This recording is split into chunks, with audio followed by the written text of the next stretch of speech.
Hello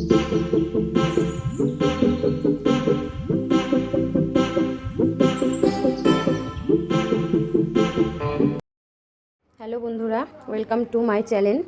আজকে আমি তোমাদের সঙ্গে একটা মালপোয়া রেসিপি শেয়ার করব, যেটা আমি তালের রস দিয়ে বানাবো। এটা আমি আগে থাকতেই বের করে রেখেছিলাম তালটা।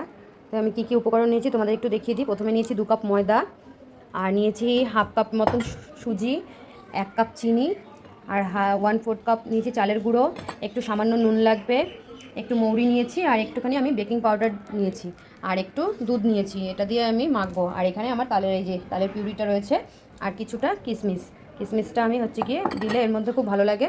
তাহলে চলো আমি কিভাবে করি দেখবে। আমি ময়দাটা নিয়ে নিয়েছি, এবার আমি এক এক করে সব সামগ্রী নিয়ে নেবো। এখানে আমি চালের গুঁড়োটা ঢাললাম, কিছুটা সুজি নিলাম, এখানে আমি কিছুটা মৌরি ভেজে নিয়েছিলাম, এটা দিয়ে দিলাম,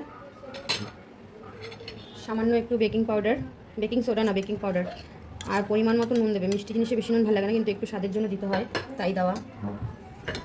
আর এখানে আমি 1 কাপ মতন চিনি নিয়েছি, যতটা প্রথমে লাগবে আমি দেখে নেবো, যদি আমার লাগে আরও তারপর আমি দেবো। এবার এটাকে আমি মিক্স করব, ঠিক আছে।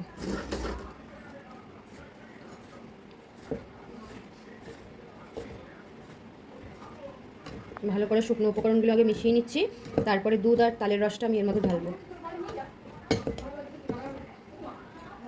তালের রসটা দিয়ে দিলাম আমি সবটাই। এটা দিয়ে আগে আমি একটু মিক্স করে নিই।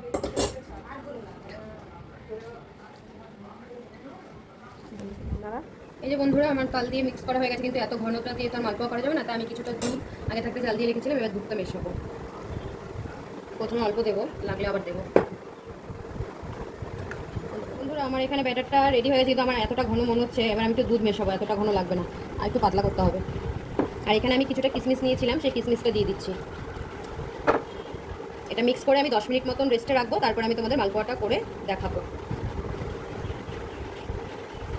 বন্ধুরা, আমি এখানে সামান্য একটু বেকিং সোডা নিয়েছি, এটা আমি একটু দেবো যাতে ভেতরটা খুব সুন্দর হয়, তার জন্য। আর একটু ফুলবে, খেতেও খুব ভালো হয়, তাই এটার জন্য কোনো সমস্যা নেই। এবার আমি মিক্স করে এবার ভেজে নেব। ব্যাটারের ঘনত্বটা ঠিক এরকম ঘন হবে, এতটাই গাঢ় হবে যে এরকম আস্তে আস্তে করে ব্যাটারটা পড়বে নিচে। এখানে তেলটা গরম হতে বসিয়ে দিয়েছি, এটা আমি ভালো মতন গরম করে তারপরে মানে মিডিয়াম করে দেবো, তারপরে আমি সব মালপোয়াগুলো ভেজে নেব।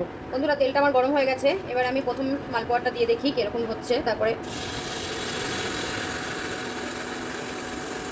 আঁচটাকে আমি কম করে দেবো, বেশি রাখবো না, এটা আস্তে আস্তে হলে ভালো হবে। ব্যাটারটা যদি ঠিকঠাক থাকে তাহলে আপনি এইটা উপরে উঠে আসবে। দেখুন ভালোই ফুলছে, ব্যাটারটা আমার পারফেক্ট হয়েছে। ফার্স্টটা ভেজে আমি এবার উল্টে নেব, 2 পিঠে লাল করে ভেজে নেব। ঠিক আছে, এবার আমি তেলটা ছেঁকে তুলে রাখছি, তারপরে আমি আরও একটা করে দেখাচ্ছি তোমাদের। যতবার আমি ব্যাটারটাকে দেবো ততবার আমি নাড়িয়ে নেবো, নাহলে না এটা নিচে বসে যাবে, তো এটা ভালো হবে না। তো যতবার আমি ব্যাটারটা দেবো তার আগে আমি নাড়িয়ে নেবো, আর ঠিক এরকমভাবে দেবো। আমি এরকমভাবে সবকটা মালপোয়া ভেজে নিচ্ছি, আর দেখো কি সুন্দর ফুলছে সবকটাই, খুব দারুণই হচ্ছে।